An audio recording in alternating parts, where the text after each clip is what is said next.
हाय दोस्तों, मेरा नाम है Ajinkya Pandit and first of all thank you for watching my YouTube channel and please do subscribe to my channel, hit like, comment, please do it. तो आज का हमारा टॉपिक है how banks earn revenue from. तो ये आज हमारा टॉपिक है। कैसा होता है कि बैंक जो है कस्टमर्स को जब सेविंग्स अकाउंट में पैसा पड़ा होता है तो उस पर 3.5% इंटरेस्ट देती है। जब आप फिक्स डिपॉजिट करते हो तो 7 to 8% इंटरेस्ट आपको बैंक देती है। तो इन बातों के बारे में कैसा है कि काफ़ी लोगों को सवाल होता है कि बैंक एग्जैक्टली पैसा कहाँ से कमाती है या कहाँ से वो लोग रेवेन्यू जनरेट करते हैं जिसके ज़रिए बैंक को फ़ायदा होता है। तो आइए जानते हैं आज इसके बारे में। तो इसमें से सबसे फर्स्ट सोर्स ऑफ रेवेन्यू है बाय सेलिंग इंश्योरेंस। तो देख दोस्तों, ऐसा है कि आजकल जो है थर्ड पार्टी इंश्योरेंस बेचने वाले बहुत से कंपनीज मार्केट में हो चुके हैं। लाइफ इंश्योरेंस कंपनीज है, जनरल इंश्योरेंस कंपनीज है। तो इन सब कंपनीज जो है बैंक्स के साथ टाई अप करते हैं इंश्योरेंस पॉलिसी के लिए। आजकल आप कोई भी प्राइवेट बैंक में जाओ या कभी कभार तो पब्लिक सेक्टर बैंक में भी जाओ, वो लोग इंश्योरेंस के लिए आपको इंसिस्ट करेंगे। तो ये एक मेजर सोर्स ऑफ रेवेन्यू हो चुका है। जब भी आप लाइफ इंश्योरेंस पॉलिसी खरीदते हो या investment plan life insurance company की तरफ से खरीदते हो, या उसके अलावा आप अगर हेल्थ इंश्योरेंस लेते हो या ट्रैवल इंश्योरेंस लेते हो या उसके अलावा जो है मेडिक्लेम लेते हो, मोटर व्हीकल इंश्योरेंस लेते हो, तो इन सब पे जो है बैंक कमीशन चार्ज करती है। और वो कमीशन का चार्ज होता है 40% of the total revenue generated through the insurance premium, ऐसा होता है।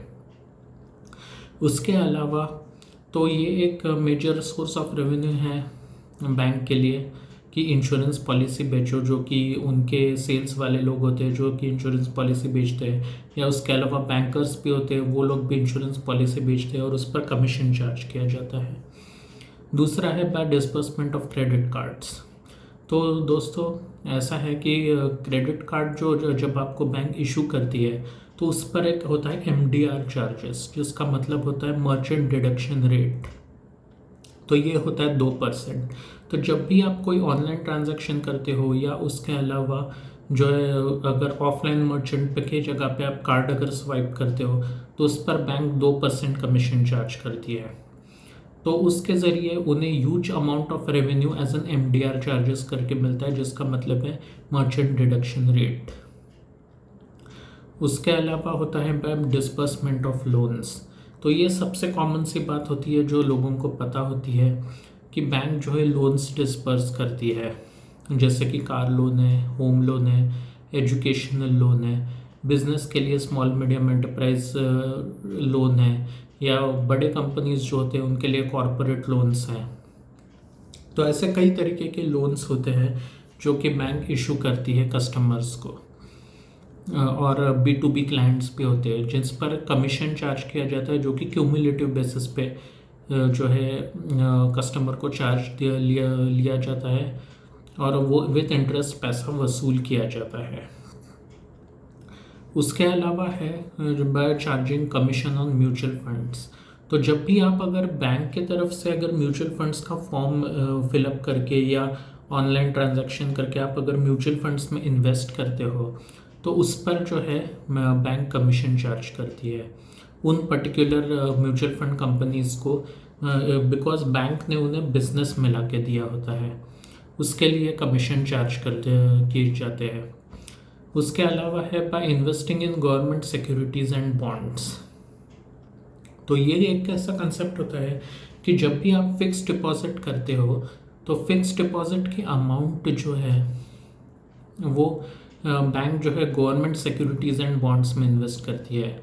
इसका फंक्शनिंग कैसा चलता है, तो जब आप फिक्स डिपॉजिट करते हो तो वो पैसा चला जाता है उस पर जो है बॉन्ड्स परचेस करती है बैंक जो है, जिसमें मल्टीपल टाइप के बॉन्ड्स होते हैं, जैसे इंफ्रास्ट्रक्चर बॉन्ड है, वेलफेयर बॉन्ड है और ऐसे कई तरीके के बॉन्ड्स होते हैं। तो वो परचेस करती है बैंक जो है, गवर्नमेंट जो बॉन्ड्स फ्लोट करती है उस पर। फिर वो पैसा जो है गवर्नमेंट के infrastructure projects, defence related projects या बाकी कुछ irrigation related projects, power generation related projects, इन सब में पैसा इस्तेमाल किया जाता है।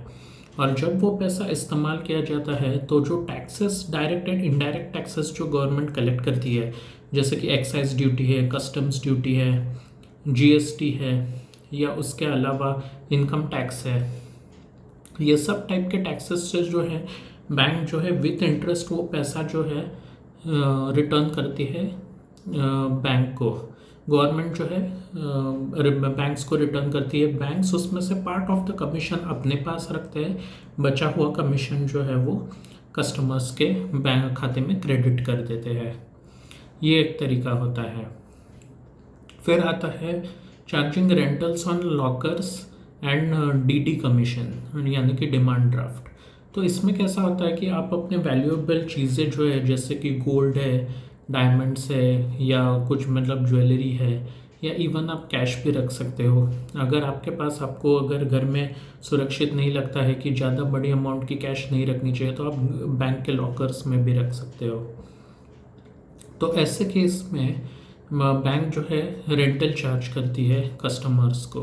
तो ये एक सोर्स होता है रेवेन्यू जनरेशन का बैंक के लिए।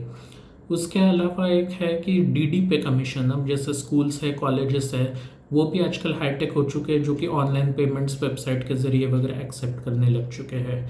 लेकिन नहीं तो फिर आप अगर डिमांड ड्राफ्ट बनवा लेते हो कुछ तो रीज़न से, तो उस पर एक कमीशन का अमाउंट चार्ज किया जाता है, जिसके थ्रू बैंक को रेवेन्यू जनरेट होता है।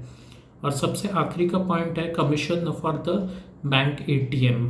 तो अगर आप जैसे आपके होम बैंक ब्रांच जो है उन्हीं के एटीएम में जाते हो, मतलब कि आपका मान लो अकाउंट है अगर एचडीएफसी में, और अगर आप एचडीएफसी के बैंक अकाउंट एटीएम में जाते हो, तो वैसे केस में बैंक जो है एक्स्ट्रा चार्जेस नहीं लगाती है कस्टमर्स को।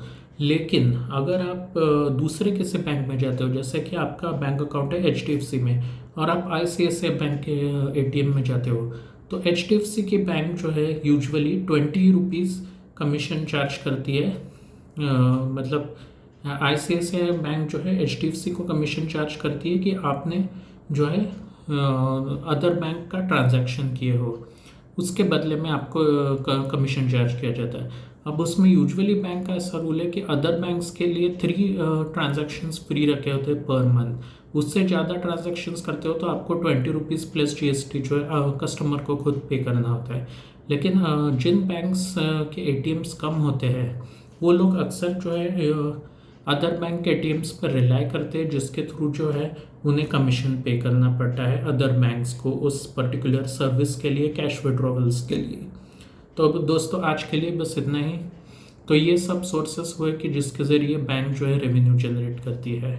Thank you for watching my video. Have a nice day.